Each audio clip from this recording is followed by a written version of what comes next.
Friend, welcome to my channel teaching aptitude official में मैं जयप्रकाश आपका स्वागत करता हूँ। आज हम लोग देखेंगे प्रैक्टिस सेट। जो हमने देखा था शिक्षा के प्रति दृष्टिकोण, हमने पिछले वीडियो में 3 वीडियो हम लोग देखे हैं, उसका आज प्रैक्टिस सेट करेंगे। क्या क्या क्वेश्चन पूछा जाता है, तो चलिए स्टार्ट करते हैं। हमारा पहला क्वेश्चन है कि शिक्षा क्या है। शिक्षा क्या है? तो शिक्षा, इसका ऑप्शन क्या है? शिक्षा एक पुस्तक है, शिक्षा एक व्यवसाय है, शिक्षा वह है जो केवल शिक्षकों से मिलती है, या शिक्षा ज्ञान एवं अनुभव है। तो क्या है शिक्षा? शिक्षा एक ज्ञान और अनुभव का अनुभव है।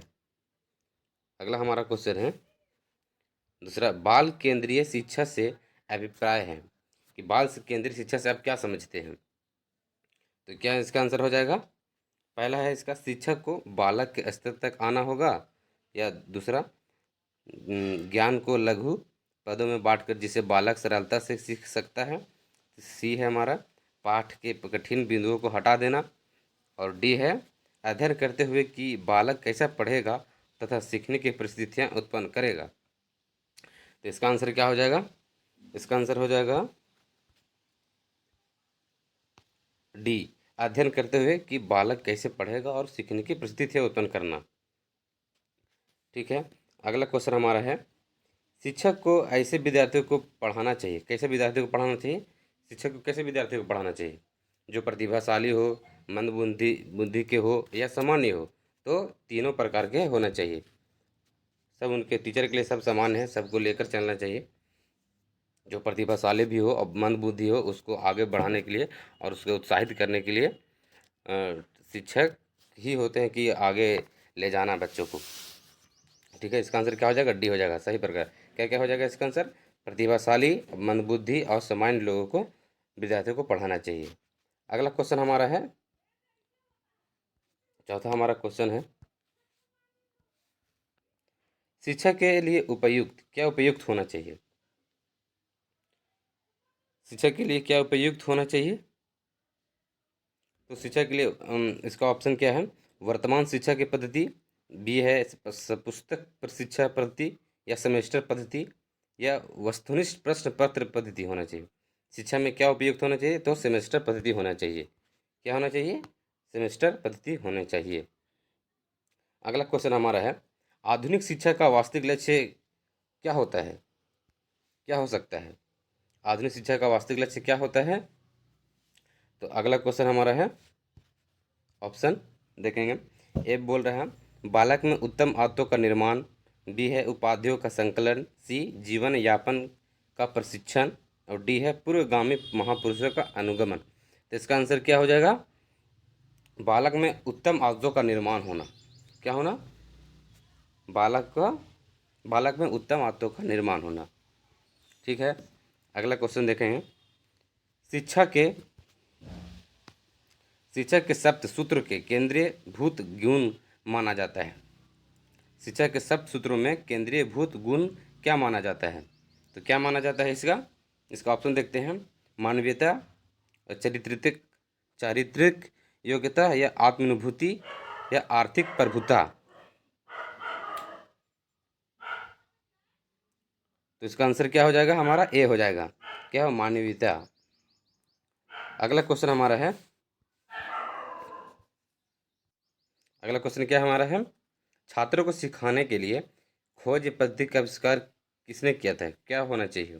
छात्रों को सिखाने के लिए खोज पद्धति का आविष्कार किया गया है। जो ऑप्शन देखेंगे, प्राथमिक स्तर पर, या दूसरा हाई स्कूल स्तर पर, या विश्वविद्यालय स्तर पर, या सभी स्तरों पर। तो इसका आंसर क्या हो जाएगा? हाई स्कूलों स्तर पर। क्या हो जाएगा आंसर इसका?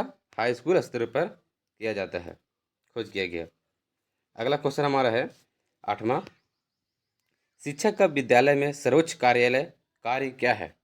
शिक्षक का विद्यालय में सर्वोच्च कार्य क्या है?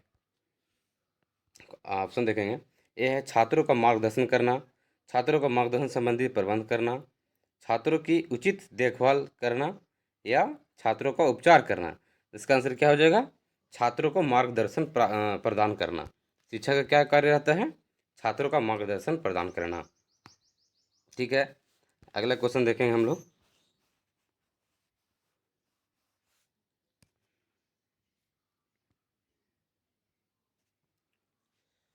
9वां क्वेश्चन हमारा है, किस व्यवहारवादी मनोवैज्ञानिक ने शिक्षण का पुनर्बलन सिद्धांत दिया? पुनर्बलन सिद्धांत दिया तो किसने दिया था? इसका ऑप्शन देखते हैं, B.F. स्किनर, सोरेनसन या चाइल्ड्स, और डी हमारा डॉक्टर सुरेश भटनागर। तो किसने दिया था? V.F. स्किनर। किसने दिया था? V.F. स्किनर। इसका आंसर क्या ए हो जाएगा। अगला क्वेश्चन हमारा है 10वां, निम्नलिखित में से कौन सा शिक्षण कुशलता से संबंधित है? क्या है? कुशलता से संबंधित है। हमारे शिक्षण के लिए शिक्षा के लिए कौन सा सबसे अच्छा प्रबंध है? तो श्यामपट्ट पर लिखना, प्रश्नों को हल करना या प्रश्न पूछना, ये पूरा हमारा सब हो जाएगा। या बोर्ड पर लिखना, प्रश्नों को हल करवाना या करना, या प्रश्न पूछना स्टूडेंट द्वारा शिक्षक से, ये सब हो जाता है। इसका आंसर क्या हो जाएगा? डी हो जाएगा।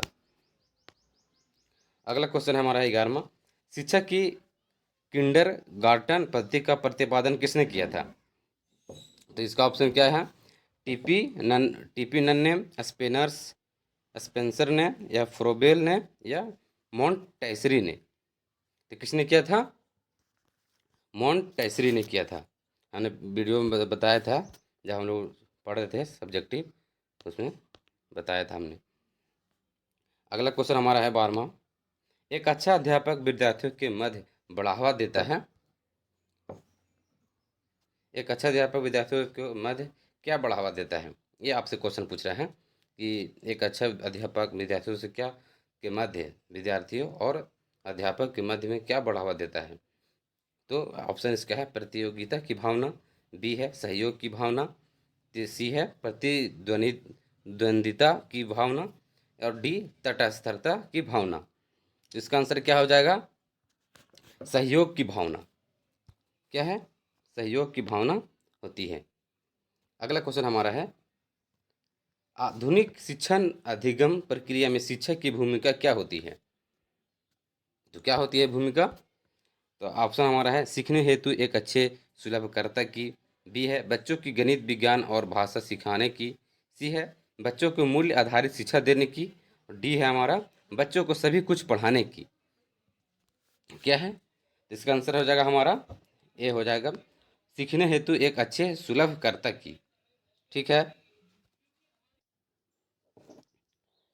अगला क्वेश्चन देखते हैं 14 नंबर, जिस प्रक्रिया में व्यक्ति दूसरों के व्यवहार को देखकर सीखता है, न कि प्रत्यक्ष अनुभव के को कहा जाता है। तो क्या इसका ऑप्शन क्या है? पहला है सामाजिक अधिगम, बी है अनुबंधन, सी है प्रायोगिक अधिगम, और डी है आकस्मिक अधिगम।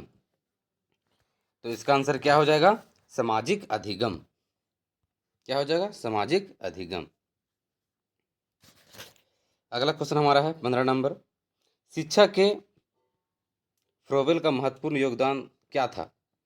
क्या क्या था विकास?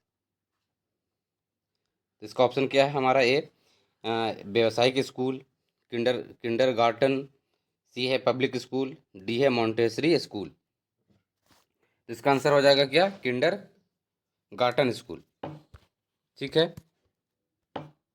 अगला क्वेश्चन हमारा है 16 नंबर, एक प्रभावशाली अध्यापिका होने के लिए यह महत्वपूर्ण है। 16 नंबर क्वेश्चन क्या है? यह एक प्रभावशाली अध्यापिका होने के लिए क्या महत्वपूर्ण होती है?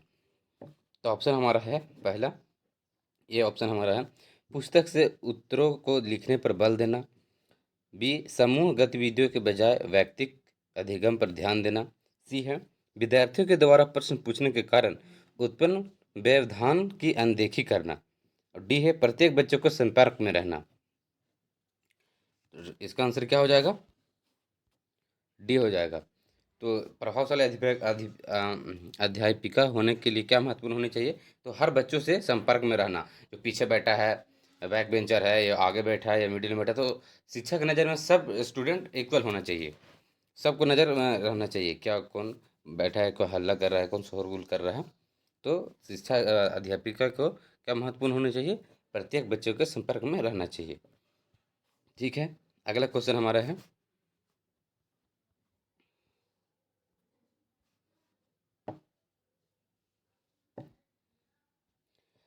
अध्यापक के रूप में आपकी प्राथमिकता क्या होगी? अध्यापक की सबसे प्राथमिकता क्या है? पहली प्राथमिकता क्या होगी? वो हमारा ऑप्शन ए है समय की पाबंदी, बी है व्यवसाय की प्रतिबद्धता व निष्ठा, सी है थोड़े समय में धनोपार्जन करना और डी है विद्यार्थियों को खुश रखना। तो इसका आंसर क्या हो जाएगा हमारा? व्यवसाय की प्रतिबद्धता की निष्ठा होना। ठीक है, अगला क्वेश्चन हमारा है एक अध्यापक को छात्रों के कल्याण हेतु क्या करने चाहिए? एक अध्यापक को छात्र के कल्याण या उसके विकास के लिए क्या करना चाहिए? तो इसका ऑप्शन हम देख लेते हैं। इसका ऑप्शन है ए छात्रों की समस्याओं को समझना चाहिए, बी छात्रों के लिए पौष्टिक आहार की व्यवस्था करनी चाहिए, सी छात्रों की दैनिक गतिविधियों को निरीक्षण करना चाहिए। तो ये तीनों हो जाएगा। क्या क्या होना चाहिए? अध्यापक को क्या क्या उसके विकास के लिए, उसके कल्याण के क्या क्या करना चाहिए? तो छात्रों को समस्याओं को समझाना चाहिए, बी है इसका पौष्टिक आहार की व्यवस्था करनी चाहिए, या छात्रों की दैनिक गतिविधियों को निरीक्षण करनी चाहिए। ठीक है दोस्तों, तो इसका आंसर क्या हो जाएगा हमारा? इसका आंसर हो जाएगा डी। अगला क्वेश्चन हमारा है शिक्षण समझ के क्रियाकलापों के स्तर को बढ़ाए रखने के लिए महत्वपूर्ण विषय क्या है? शिक्षण समझ के क्रियाकलापों के स्तर को बढ़ाए रखने के लिए महत्वपूर्ण विषय क्या है? तो ऑप्शन हम लोग देखेंगे। ए प्रबंधन, बी कुशल प्रशासन, सी योग्य शिक्षक, डी इनमें से सभी। तो इसका आंसर क्या हो जाएगा? तीन हो जाएगा, प्रबंधन भी हो जाएगा, कुशल प्रशासन हो जाएगा, या योग्य शिक्षक हो जाएगा। तो इसका आंसर क्या हो जाएगा? तो इनमें से सभी। ठीक है, अगला क्वेश्चन देखेंगे हम लोग शिक्षा के स्तर में ह्रास का मुख्य कारण क्या है? शिक्षा के स्तर में ह्रास का मुख्य कारण क्या है? तो हम लोग समझेंगे। इसका ऑप्शन क्या है? छात्रों की लापरवाही, बी शिक्षक की अपारंगता, सी अभिभावक के विचार मनगता, या इनमें से सभी। इसका आंसर क्या हो जाएगा हमारा? इनमें से सभी। डी इसका आंसर हो जाएगा। अगला क्वेश्चन हमारा है 21 नंबर का निम्नलिखित में से मूल्यांकन शिक्षक के लिए किस रूप में सहायक होती है? मूल्यांकन शिक्षक के लिए किस रूप में सहायक होती है? तो हम लोग ऑप्शन देखेंगे। क्या क्या ऑप्शन है इसका? है यह क्रिया शोध हेतु नए मार्ग खोलता है, बी है शिक्षक अपने छात्रों को विभिन्न समूहों में वर्गीकृत कर सकता है, सी है शिक्षक अपने छात्रों को तत्काल प्रतिपुष्टि दे सकता है, या इनमें से सभी। तो इसका क्या आंसर हो जाएगा हमारा? इनमें से सभी।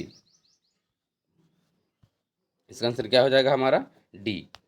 अगला क्वेश्चन हमारा देखेंगे शिक्षण में विद्यार्थियों की अधिकतम भागीदारी संभव है? क्या संभव है? शिक्षण में विद्यार्थियों की अधिकतम भागीदारी संभव है। तो इसका ऑप्शन क्या है? प्रयोगशाला विधि द्वारा, बी है चर्चा विधि द्वारा, सी है व्याख्यान विधि द्वारा, डी है श्रव्य दृश्य साधन द्वारा। तो इसका आंसर क्या हो जाएगा दोस्तों? चर्चा विधि द्वारा। क्या है? चर्चा विधि द्वारा। अगला क्वेश्चन हमारा है 23वां नंबर प्रतिभाशाली बालकों की शिक्षा व्यवस्था का स्वरूप है? इसका ऑप्शन क्या हमारा है? योग शिक्षक, विशिष्ट विद्यालय, विशिष्ट पाठ्यक्रम, और उपर्युक्त सभी।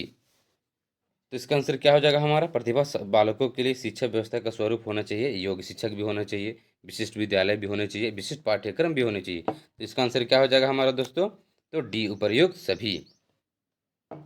चलिए अगला क्वेश्चन हम लोग देखते हैं शिक्षा में 10+2+3 पद्धति की किसने प्रस्तावित किया? किस कमीशन द्वारा आया? किस कमीशन द्वारा आया? शिक्षा में 10+2+3 पद्धति की किसने प्रस्तावित किया था? तो डॉक्टर DS कोठारी, ये कोठारी के द्वारा आया था। तो कब आया था कोठारी कमीशन कब आया था? इसका आंसर क्या हो जाएगा? कोठारी कमीशन। तो कब आया था? तो 1964 ईस्वी में आया था। शिक्षा के लिए है। कोठारी कौन थे? तो डॉक्टर दौलत सिंह कोठारी के नाम पर ही आया था कोठारी कमीशन। कब आया था? 1964 में। ठीक है, अगला क्वेश्चन देखेंगे छात्रों की आवश्यकताओं और रुचियों को जानने में शिक्षक का ज्ञान इस विषय में संबंधित है? छात्रों की आवश्यकता और रुचियों को जानने में शिक्षक का ज्ञान इस विषय में किस विषय पर संबंधित है? तो पहला हमारा ऑप्शन है ए शिक्षा का दर्शन, बी है शिक्षा का मनोविज्ञान, सी है शिक्षा का समाजशास्त्र और डी है शिक्षा की राजनीति। इसका आंसर क्या हो जाएगा हमारा? शिक्षा की मनोविज्ञान। अगला हमारा क्वेश्चन है, शिक्षा क्या करती है? शिक्षा क्या करती है बच्चों के लिए? शिक्षा क्या है तो हम जानेंगे। संस्कृति का संरक्षण करती है, संस्कृति का हस्तांतरण करती है और सी हमारा है संस्कृति का विकास करती है। तो हमारा 3 हो जाएगा। क्या हो जाएगा? शिक्षा क्या करती है? संरक्षण करती है, हस्तांतरण करती है और विकास की ओर ले जाती है। ठीक है, इसका आंसर क्या हो जाएगा? तो डी हो जाएगा। ठीक है, अगला क्वेश्चन हमारा है, शिक्षा के चरित्र के विकास के उद्देश्य का समर्थक। शिक्षा के चरित्र विकास के उद्देश्य का समर्थक कौन कौन दिए थे? हम लोग वीडियो में देखा था, पिछले वीडियो में, कि कौन कौन विकास के लिए समर्थक थे, कौन उनका उद्देश्य क्या क्या था और उन्होंने अपना अपना अनुसार दिए थे। तो ये सब, तो ऑप्शन क्या इसका हो जाएगा? हर्बर्ट, इनका क्या क्या कौन किए थे? हर्बर्ट ने किए थे, महात्मा गांधी भी ने अपना अनुसार दिए थे, डॉक्टर राधाकृष्णन भी दिए अपना बात रखे थे। इसका आंसर क्या हो जाएगा? तो प्रयुक्त सभी। अगला क्वेश्चन हमारा है 28 नंबर, सीखना सीखना विकास की प्रक्रिया है, ये किसका कथन था? किसका कथन था? बुटवर्थ का था या पियाजे का था या चैपमैन का था या बीएफ स्किनर का था? इसका आंसर क्या हो जाएगा दोस्तों? वुडवर्थ। किसका? वुडवर्थ का था।